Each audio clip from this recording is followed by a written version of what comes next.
Alrighty. Hey, AP Chemistry. I'm going to try and finish the notes I was unable to finish in the Google Meet lecture.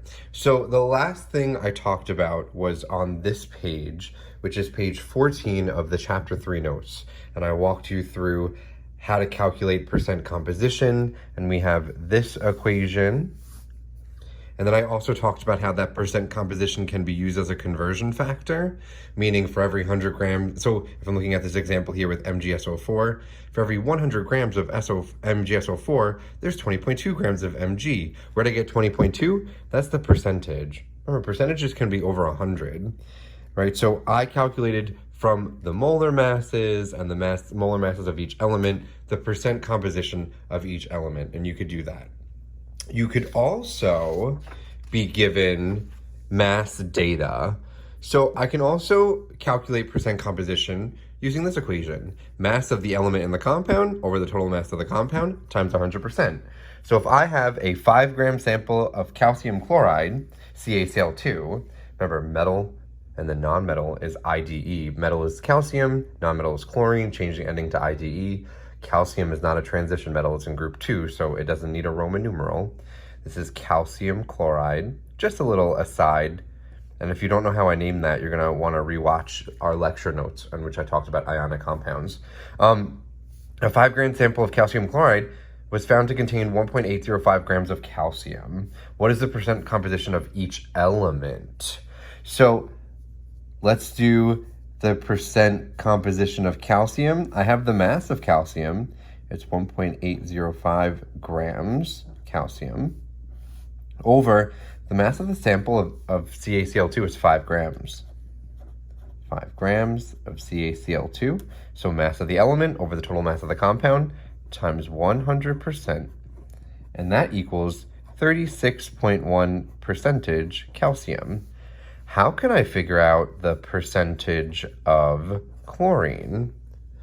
Well, don't forget that the sum of all percentages is equal to 100. So I can actually do 100 minus 36.1. And if I do that math, I'll be able to figure out the total percentage of the chlorine. And so again, I'll say that again, that the sum of all the percentages are equal to 100%. So if I know calcium is 36.1% and the only other element found is chlorine, I could do 100 minus 36.1, and that equals 63.9%. What else could I do? Well, if I have 5 grams of the compound and 1.805 grams of his calcium, conservation of matter says the amount of chlorine is 5 grams, which is the total, minus 1.805 grams of calcium. 5 minus 1.805 is 3.195 grams. Conservation of matter, it must add up to 5 grams. So 3.195 plus 1.805 is 5 grams. So I'll do 3.195 grams of chlorine over 5 grams calcium chloride. If I multiply by 100%, you could check your answer, but I do get 63.9% chlorine. Okay? All right, I'm going to skip this sample question related to AP Chemistry. You could try this on your own, but something to keep in mind is that you're going to use dimensional analysis here, or you can use dimensional analysis. And remember, for water is H2O. So 1 mole of H2O has 2 moles of H and 1 mole of O. So just keep that in mind when you're working on that sample problem, and I'll post a key to that. All right. Now let's talk about the very last thing that I wanted to teach you, and that was determining a chemical formula from experimental data. This is big in Unit 1, especially in the beginning, right? So don't forget how to convert grams to moles. Don't forget what I said about percentages. Let's look at this. If we decompose water into hydrogen and oxygen, in the laboratory, we can measure the masses of hydrogen and oxygen produced and then determine and verify its empirical formula. So let's say we had a sample of water and it produced 0.0857 grams of hydrogen, I knew that, and 6.86 grams of oxygen.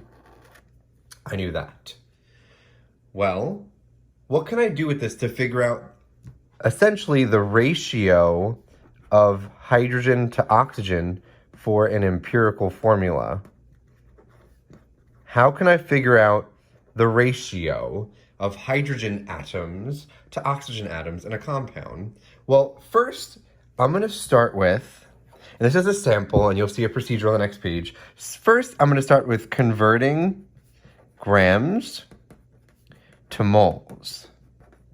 That's how I get ratios. I could relate atoms if I know moles. 1 mole of oxygen atoms has the same number of particles as 1 mole of oxygen atoms. They'll have different masses, but I use moles as a language relationship, so I could compare the two of them. So let's start with that. If I have 0.857 grams of hydrogen, and I want to convert that to moles, grams of hydrogen goes on the bottom. If I want moles, moles of hydrogen on top. Well, the only way that I can convert grams to moles is by using the molar mass. Grams divided by molar mass equals moles. MM is molar mass. So I know that 1 mole of hydrogen is 1.008 grams of hydrogen. That equals 0.850 moles of hydrogen. And let's do the same thing with oxygen. 6.86 grams of oxygen. 1 mole of oxygen. Molar mass is 16 grams of oxygen. I get 0.42875 moles of oxygen. Okay. Now, these aren't whole numbers, but what I could do is I could make a fake formula, or we'll call that a pseudo formula, with these moles. Eventually I'll want whole numbers though.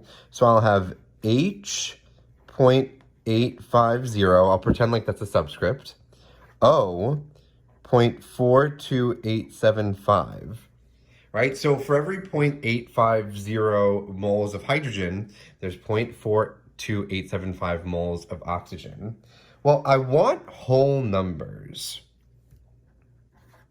Want whole numbers.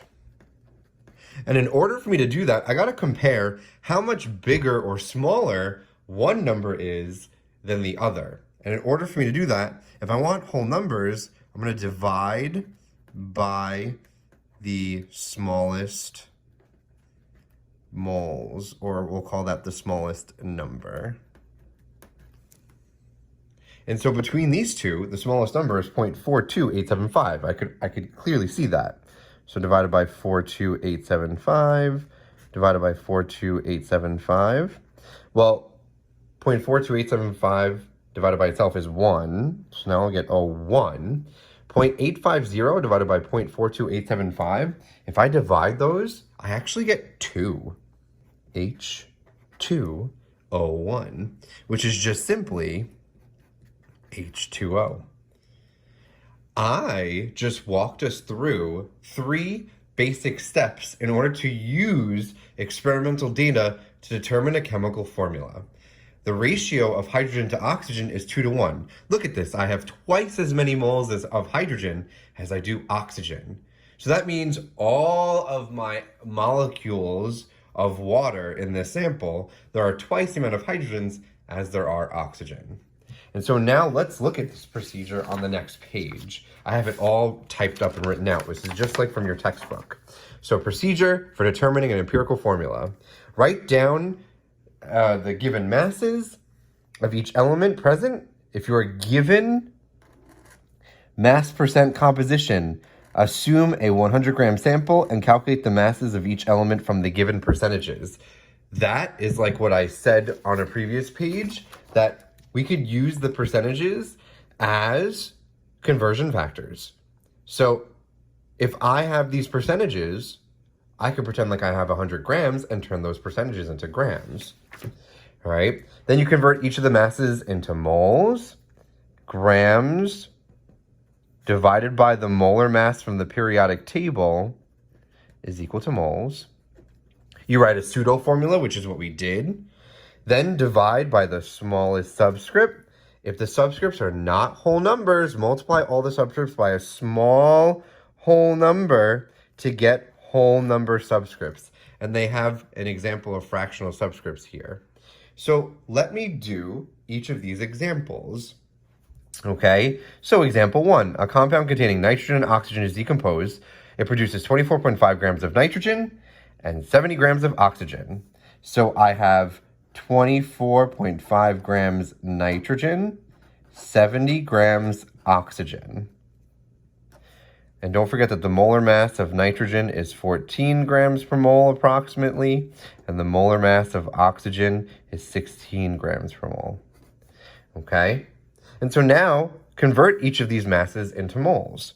So 24.5 grams nitrogen times 1 mole over 14 grams.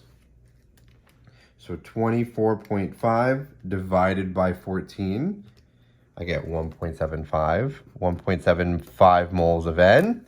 And then I have 70 grams of oxygen times 1 mole over 16 grams, right? You're dividing the molar mass of oxygen. 70 divided by 16, I get 4.375 moles of oxygen.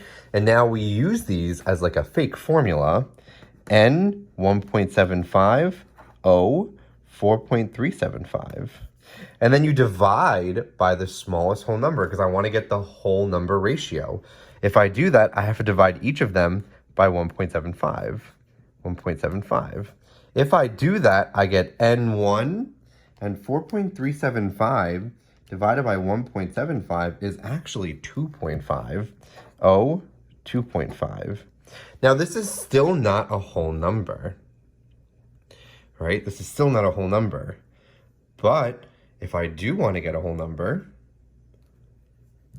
right, I have to try and get rid of this 0.5. Right? Because 2 is a whole number.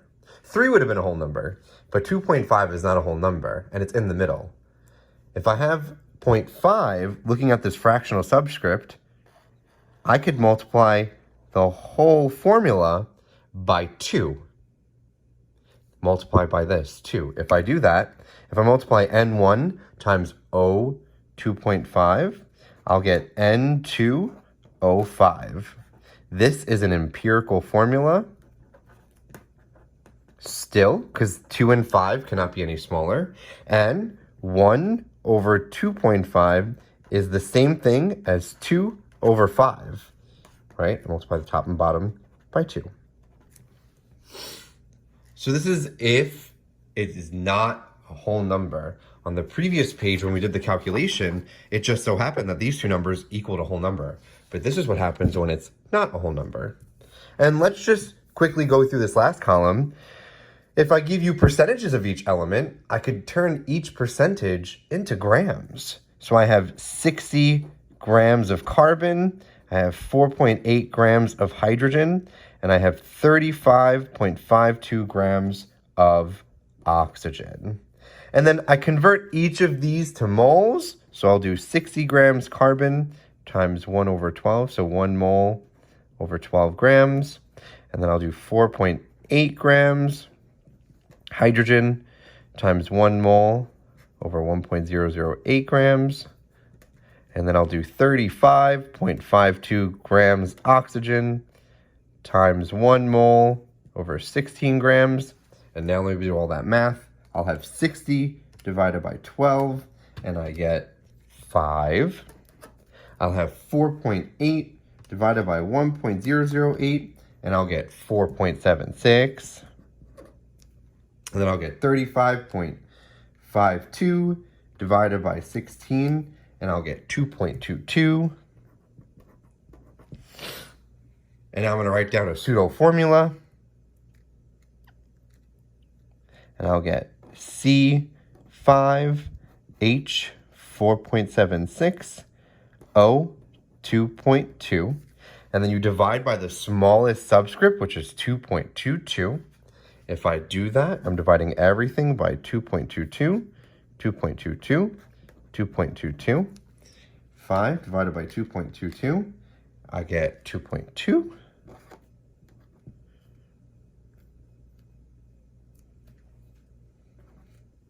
I got H is 4.76 divided by 2.22. I got H about 2.1, and then O, 1. All right, I'll say this is about 2.2. Okay, and then it says if I have a fractional subscript of about 0.2, right? Each of these have about 0.2. That's a whole number, that's fine. But each of these has a fractional subscript of about 0.2. If I have a fractional subscript of about 0.2, that's talking about this little 2 right here, because that's what's making it not a whole number. I multiply the whole formula by 5. So if I do that, I'll do 2.2 times 5, which is 11, C11. Same thing with this one, H11, O5. So that would be the correct answer there. Okay. I'm actually going to end this video, and in my next video, I'm going to talk about page 17 in talking about determining a molecular formula and doing an amazing AP chemistry question. And then I'll probably make one last video on combustion analysis with the last page. All right, so stay tuned for the next 2 videos.